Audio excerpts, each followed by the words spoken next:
Olá! Nessa nossa primeira aula, eu vou fazer uma introdução sobre o que é medidas elétricas e a importância de se realizar as medidas, tá? Então, antes da gente ah, estudar um pouco mais detalhado sobre as medições elétricas, é importante nós sabermos o que é medir, né? E aí que eu trouxe alguns conceitos, como medir é a ação de registrar numericamente quantidade cujo conhecimento seja importante. Então, é você representar através de número um conhecimento que para você seja importante. Seja uma distância entre uma cidade e outra, seja o tamanho de uma mesa, enfim. Algo que você considere importante que represente numericamente. Ou que essa expressão numérica de um determinado conhecimento seja válido para outras ações, tá? Para outras tomadas de atitude, enfim.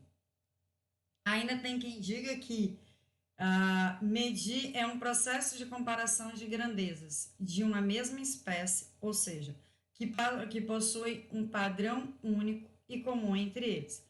Por exemplo, aqui na imagem, a gente está vendo uma trena sendo utilizada para alguma medição, né, de comprimento.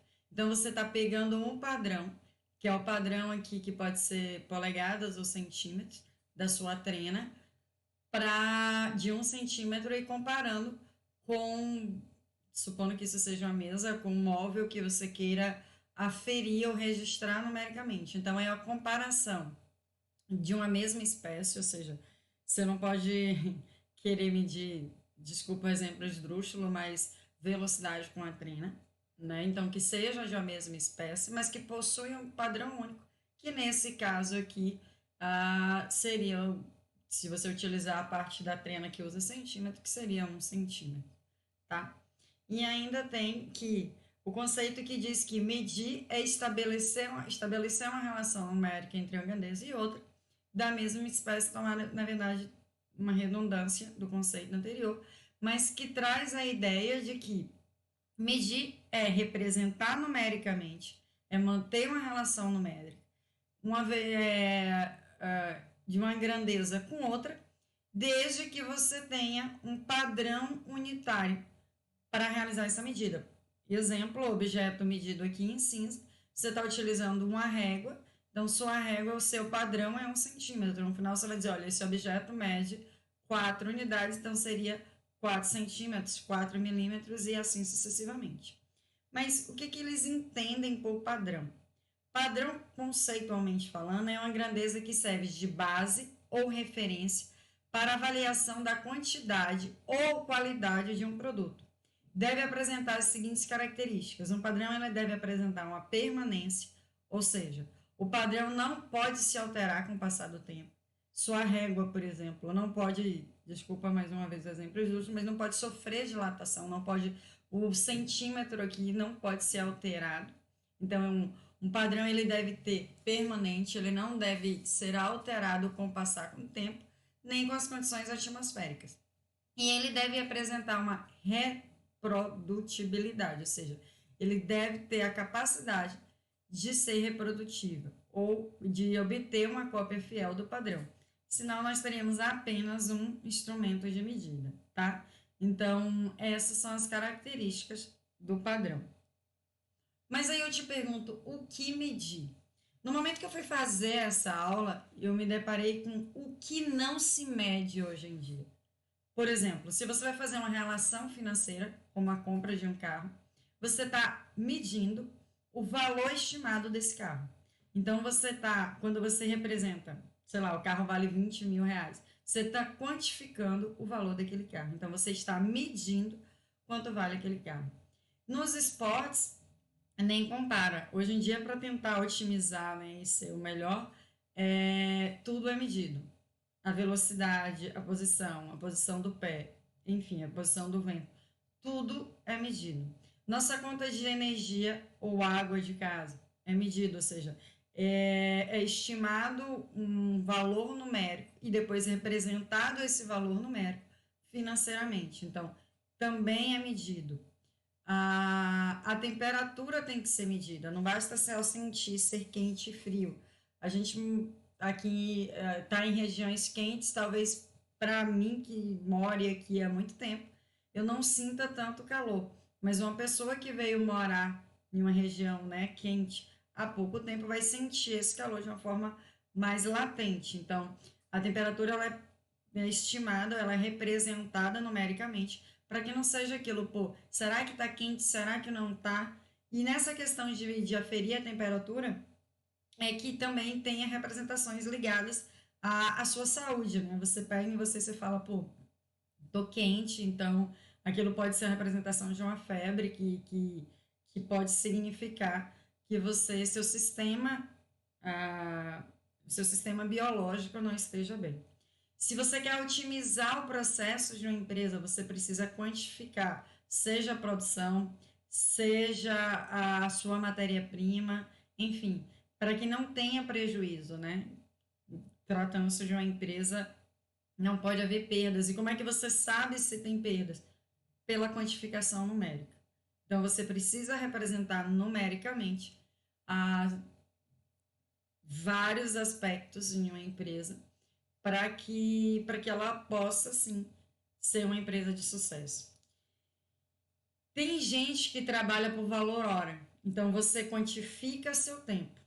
Você quantifica, por exemplo, quem trabalha com consultoria, disponibiliza ali 50 minutos, 1 hora, 24 horas de trabalho, e aí você vai dizer, olha, meu valor hora é tanto. Então você está quantificando o tempo, você está quantificando primeiro o tempo em questão de segundos e depois esse tempo em relação financeira, tá? Em uma empresa, numa indústria, numa linha de fábrica propriamente dita, você precisa quantificar até para a segurança das pessoas que ali trabalham. Por exemplo, você precisa aferir constantemente a pressão, como é aqui, né? Esse instrumento pode ser um medidor de pressão desse tubo, ou esse instrumento pode ser um medidor de temperatura desses canos, enfim. Você precisa aferir ali para que aquele sistema se torne, continue seguro para as pessoas que ali trabalham. E por fim, não só nessa questão de quantificar em relação a financeiro, mas você precisa, por exemplo, em um motor. Como é que você sabe que um motor vai apresentar uma força ou um torque suficiente para a sua necessidade? Então, você precisa quantificar, você precisa representar numericamente a potência daquele motor, para assim você poder comparar com motores maiores e menores e assim dimensionar no que você requer. É difícil você não medir alguma coisa. Por exemplo, uma mãe com um filho sabe se ele está feliz ou triste pela quantidade de sorriso que ele dá, né? Pela expressão do rosto, talvez do movimento facial. Seja o que for, nós precisamos quantificar. E aquilo nos traz uma representação, né? A gente traz isso em números ou ah, nos traz um significativo valor para uma determinada situação, né? Um determinado conhecimento daquela situação. E aí eu deixo aqui um desafio de quem encontrar algo que não se meça, que me envie. Porque até no mundo abstrato a gente mede se a gente está feliz ou não pelas nossas ações, a gente mede nosso bem-estar, se a gente está fazendo algo cotidianamente que a gente goste ou não, o nosso estresse, enfim. Deixo aqui o desafio de vocês encontrarem o que não se mede, tá?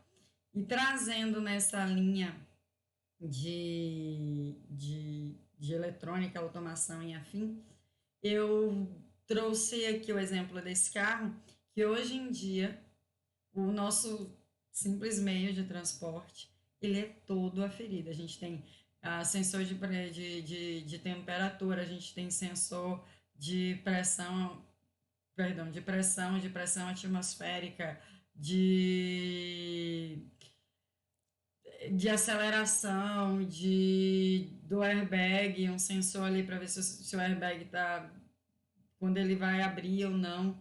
Enfim, eu acredito que o carro ele seja um dos meios, né, um dos instrumentos com maior quantidade de medidas que a gente pode ter em um espaço tão limitado, tá? Mas quando eu falo de medição, esse exemplo não vem de hoje, né? Essa prática, na verdade, de realizar medidas, ela não vem de hoje. Por exemplo, no Egito, as enchentes eram avaliadas para a medição do nível de água. Então, você percebia pelos níveis de água se ia ter ou não ia ter enchente, né? A, ali eles conseguiam ter uma noção do nível de água. O relógio marítimo foi criado em 1761, né? Então, a questão de medir não é de hoje, não é porque a gente está querendo otimizar um processo. Essa ideia de otimização de processo talvez venha há muito tempo. A balança de torção capaz de medir a força entre as cargas é uma criação de 1797. Então, isso não é uma necessidade da sociedade atual, né? Isso é uma necessidade, eu acredito que desde que o ser humano ele quis, né, que exista, se assim a gente possa falar, tá? E aqui eu gosto muito desse conceito dado pelo Kelvin, que ele diz: se você não pode medir algo, você não pode melhorar. O conhecimento amplo e satisfatório sobre um processo ou um fenômeno somente existirá quando for possível medi-lo e expressá-lo por meio de números. Então, e eu pergunto, qual é a função do engenheiro se não for otimização de um processo? Né? Engenheiro eletricista especializado, não sei, seu conhecimento está na geração fotovoltaica. Você está ali otimizando um sistema de geração de energia de forma sustentável. Então, você precisa medir quanto de geração, quanto de energia a casa precisa, de quanta geração. Então, a gente está medindo para melhorar um processo. A gente está medindo, transformando em números num objetivo que é de otimização de um processo, de a gente tornar aquele processo mais satisfatório ou melhor para a nossa utilidade. Então, eu concordo em relação a medidas elétricas, eu acho. Você não pode medir, você não pode melhorar algo se você não medir, se você não ter noção se aquilo realmente está ou não está, né, agradável ou ótimo para a nossa utilidade, tá? Só que, como eu falei, algumas medidas a gente tem uma sensação não exata. Por exemplo, se você quer saber se seu corpo funciona bem, você pega em você tem uma noção se sua temperatura aumentou ou não. As medidas elétricas, se a gente fizer isso através de sensores, né, vamos dizer assim, manuais, a gente pode colocar em risco. Então, para a gente ter noção dos valores das medidas elétricas, é necessário a gente utilizar instrumentos de medição. Então, só pode ser as medidas elétricas e magnéticas, só podem ser realizadas com a utilização de instrumentos medidores, que permitem a quantificação de grandezas cujos valores não poderiam ser determinados por meio de sentido humano. Sendo um pouquinho repetitiva, mas é aquilo. A gente, por exemplo, a gente tem noção se estamos bem ou não, se a gente se a gente pega em alguém e vê se aquela temperatura do corpo dela está um pouco mais elevada. Você não tem noção se ela está exatamente elevada, mas você tem noção que está mais quente ou mais frio. Com as medidas elétricas e magnéticas, não. É necessário utilizar instrumentos de medição, porque você não tem como precisar com os sentidos humanos, tá? E aí vem a característica dos instrumentos que medem as grandezas elétricas e magnéticas. Então, as grandezas ela pode ser caracterizadas, as características de medição são exatidão e precisão. A gente diz que o instrumento é exato quando a qualidade que exprime o afastamento existente entre o valor lido no instrumento e o valor verdadeiro. Então, por exemplo, a gente deveria acertar o alvo no amarelo. Se a medida for muito distante do amarelo, ele não é exato. Por exemplo, que é o caso A e o caso B. Deveria acertar o centro e as medidas estão fora, né, desse espaço amarelo, então os instrumentos são considerados não exatos. Todavia, precisão é uma qualidade relacionada com a repetibilidade das medidas, isto é, indica o grau de espalhamento de uma série de medidas em torno do ponto, mesmo que esse ponto não seja verdadeiro. Por exemplo, a gente deveria acertar o alvo, mas todas as medidas foram próximas aqui, fora do alvo. Ele é preciso? Sim, ele é preciso. Ele não é exato, ou seja, ele não veio junto ao valor verdadeiro, mas ele é preciso. Na figura A, ele não é preciso, ou seja, foram todos muito espalhados e longe, então ele não é preciso nem exato. No B, ele não é exato porque não está próximo ao valor verdadeiro, mas ele é preciso.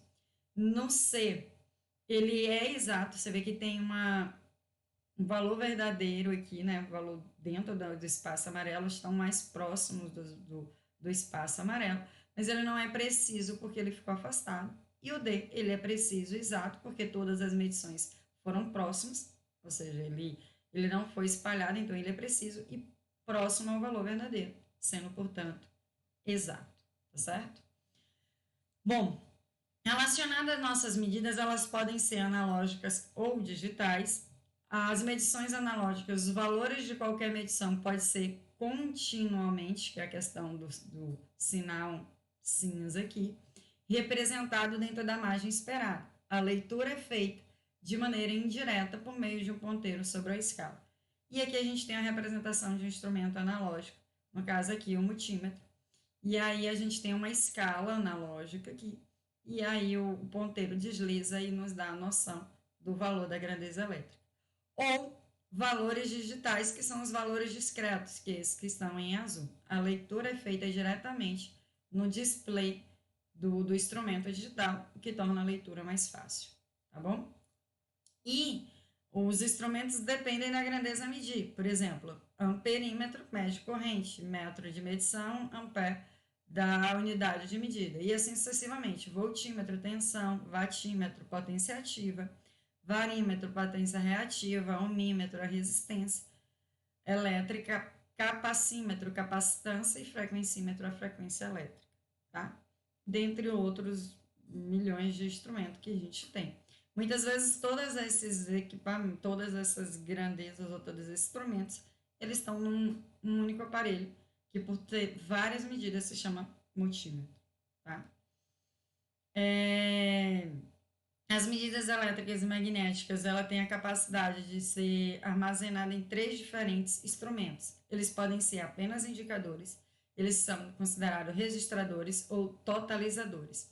Indicadores fornecem somente o valor da medida no instante que é realizada. Então, ele só indica. Multímetro, por exemplo, ele não armazena, ele não totaliza, ele nada. Você quer saber o valor de uma tensão.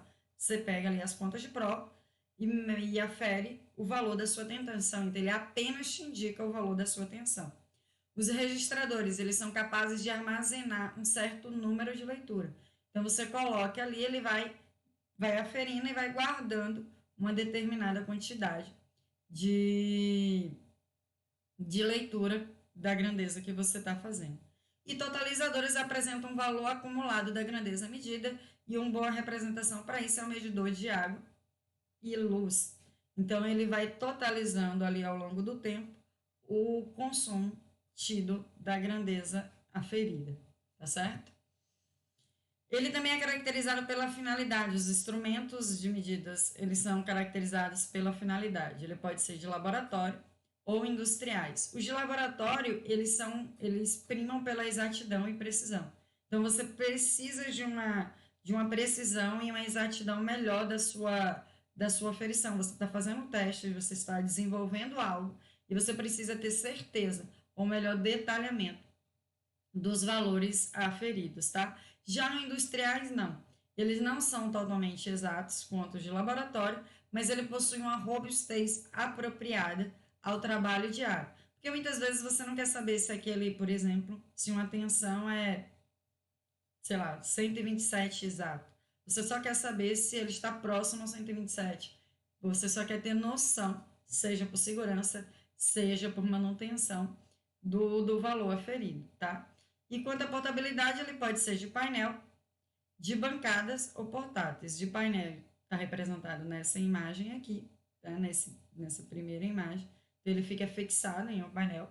Ou ele é de portátil, como esse instrumento laranja, que acredito eu que seja um multímetro. Ou de bancada, que é esse que nós temos até no nosso laboratório.